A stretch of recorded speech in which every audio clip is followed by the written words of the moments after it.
This is C. Darich Video.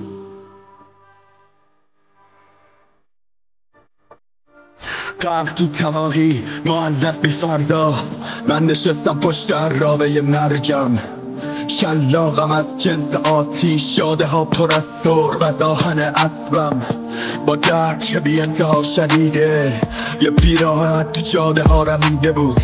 دستمو کردم تو سیاهی، فهمیدم مرز بین دیدن و بلعیدن پدیده رو. تا بوفالوها گذشتن از کنارم، این بیراه های پر از سنگ و لاخ شکستن استخون چرخ عرابه رو، اما ادامه میداد اسب آهنی. لخت لخت جون، هوای کدر، سرد سرد نور بعد مه، تنفس جرم، آبشار خون، روریه ترکیده زمین سرنگون. گذشتم تالار اول، بازار پرچما و کاردار و خطر و تباهی. کوچ خوک میدرید پوچ و سخون مرده ها، زیر سم اسبم خورد میشد در کنار.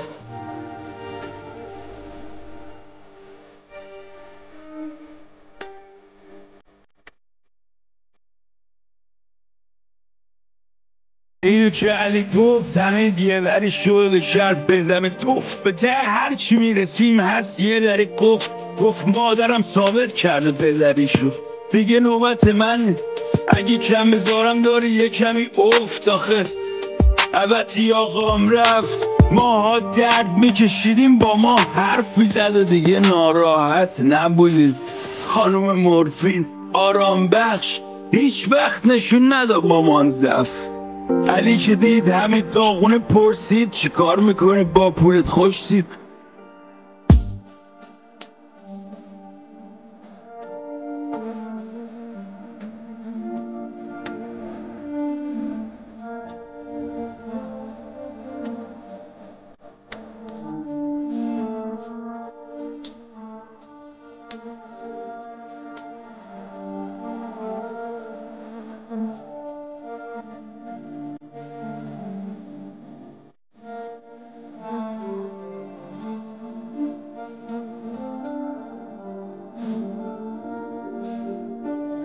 از بچگی بهم گفتن بزرگ میشی یادت میره.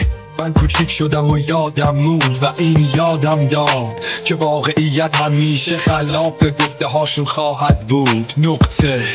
این آهنگ حالت روحی الان منه، نه خوشگله نه زشت نه عام پسند، نه واسه مهمونی خوبه نه توی ماشین وسط یه جاده پر از منظره قشنگ. نه خوبه نه بد نه درسته نه غلط، نه سیاه نه سفید، خاکستریه.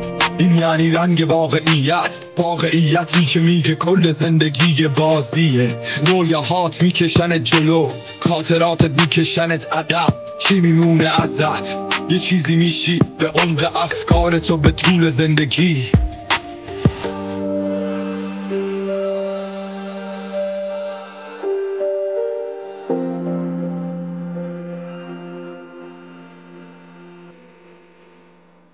Remixed by